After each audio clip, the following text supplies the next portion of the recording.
Hey guys, what's up? It's your girl Tris again, and I know I bet you're all annoyed about me posting like a lot of videos lately, but you know, I'm on vacation. I have all the time for myself, and you know, I just love talking about TV shows and films. And right now in this video, we're going to talk about a TV show that has helped me cope and handle finals week. Can you guess what it is? It literally helped me chop karate chop my finals. Can you guess what it is? It's Cobra Kai! God, that was creepy. Oh my god. You know, I was balancing all of the Netflix shit and the academic shit. Well, what's a better way of coping with your academic load like this load? Not doing the academics at all and finishing 3 seasons of Cobra Kai. Yes, Cobra Kai was just this road trip to nostalgia. Like, you know, it as you all know, Cobra Kai was like a 30-year after sequel of the Karate Kid film during the 80s, which is a fucking classic.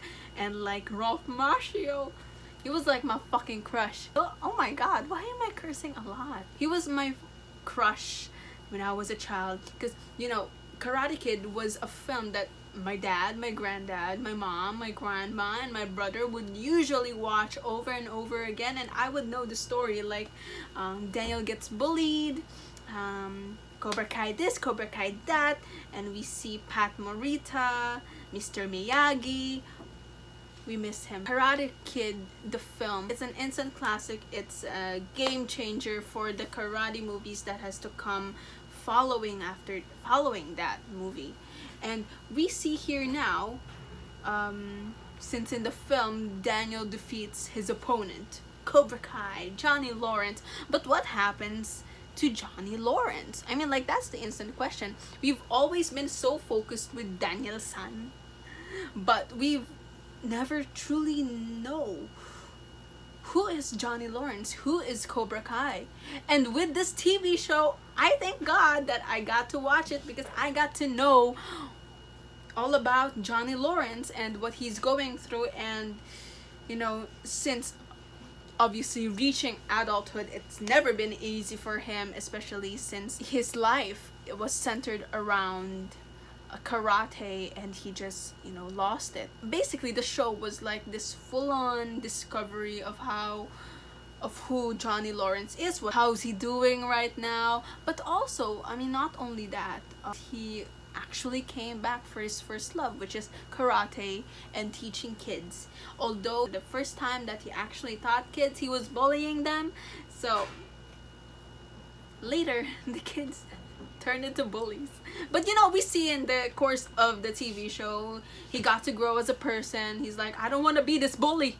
I want to fight for the good reasons. This show was not just covering who Johnny Lawrence is, but also Daniel. We get to see a little bit of Daniel here. Like, oh, he has a daughter, he has a son, he has a wife now. He's very successful, but he's kind of an asshole. I'm so sorry. And we also see here Kreese. Yay! The real villain of the story. You may be asking, am I really just gonna like pour down everything, the summary, and I can just watch it? I don't want to watch your video. Well, I'm just gonna like talk about my feelings and stuff, and what really, you know, this show really talked about. First and foremost, this film really talked about adulthood. In the Karate Kid film, we see children, you know, fighting, you know, getting beaten up by life in general. Like, I feel you. But we see now here, they're already adults, but they're still fighting the problems and the demons that they still have in themselves. Adulthood, it really talked about that you were not the same as you were before. The show kept telling us about that message through the never-ending rivalry of Daniel and Johnny. I mean, like, it's really funny that after all these years, they still like, I'm gonna kick your ass, I'm gonna kick your ass, I'm gonna punch you in the face, and something like that. But in our minds, we're just like, make up already, like, make up your mind. Like, y'all are adults. Why does this all have to end up in a karate tournament, in a karate battle. I love how this show really incorporates the comedy in it, because instead of letting us focus in a really fantasy sort of thing, like, oh, they're gonna fight, it takes us instantly back to real life. Like, dude, this is not practical. As the show really progresses, they become closer.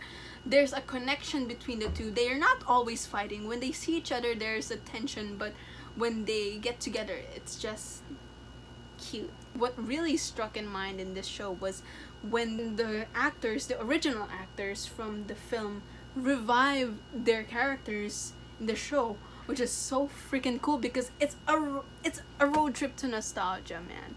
Like, when I saw Kumiko and Ali in the 3rd season, I'm so sorry, that was a spoiler alert, but it was just, oh my goodness. Like, I too felt old, personally, even though I was not alive in the 80s. Like, watching it when I was a child, it's like, ooh, I feel like a kid. But seeing this show, it's like, oh my god, I am getting old. They're old. They're not the same. They're not as young as they look in the 80s film anymore, which is okay, because, you know, it really tackled like a really important part of life, that you're always gonna grow up. You didn't have to make the past be the center of your life, because in order for you to fully grow, you have to let yourself grow apart from what you struggled in the past. Change it. And I love how Johnny really rebelled against Cobra Kai and started his own dojo, and he merged with Daniel-san again. Spoiler alert, I'm so sorry.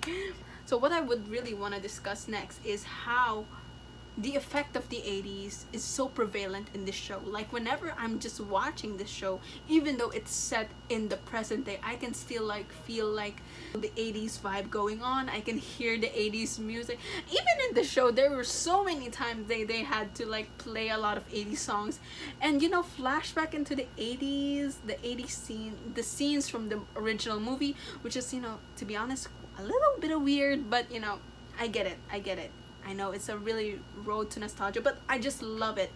Like, you know, making a sequel out of an 80s classic 30 years later, it's like, you know, thinking about it, it's like doing a remake of the original film, which is really not a bold choice. If you would hear it, like, okay, that is not gonna be as good as the original film, right?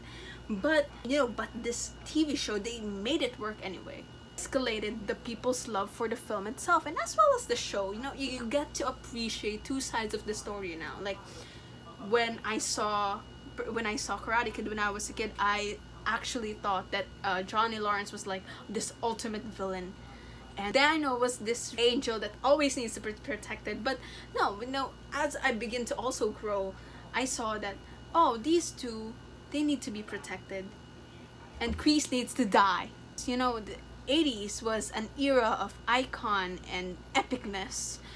The music, the films, you'll never forget it. No, one of this is Karate Kid, and I think the show really introduced the 80s to the next generation, which is us and the generation that will follow me. And I love it. I absolutely love it. That era was spectacularly needed to be appreciated. So, you know, if you're looking for a way to pass the time, wanting to see other people fight, like, who doesn't love a cat fight? Who doesn't like watching people punching one another? Watch Cobra Kai, everybody, because it's such a good show. It's such a feel-good show. It will make you realize a lot of things, you know, in life, especially when you're the one growing older, when you're reaching that stage where you're being independent, responsible of everything. So, goodbye!